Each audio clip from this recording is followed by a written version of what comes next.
hindi katulad ni ni Ayala. Sa Makati, di ba, maraming puno. Ay, oo.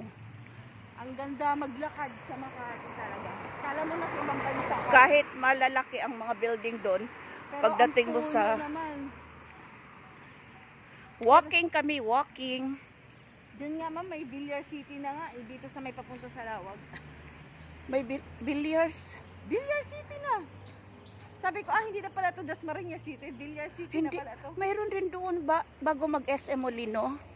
Villar. Bilyar na rin. Bilyar. Parang si Villar na may-ari lahat. Dapat, alam mo, sa gobyerno natin, ma'am, katulad ng ibang bansa, dapat may pinipreserve sila na, itong na to, park. Maglalagay sila jogging area, lahat ng mga alam mo, yung mga pwedeng kang gagawin sa pang-exercise na materialis, katulad sa ibang bansa, may ganun eh. Oo. Bahala ka dyan, kasalanan mo kung may stroke ka, kung hindi ka mag-exercise. Kasi dun sa Singapore, ma'am, di ba, building yan lahat. Sa baba, may exercise na yung pang nakakabit na mga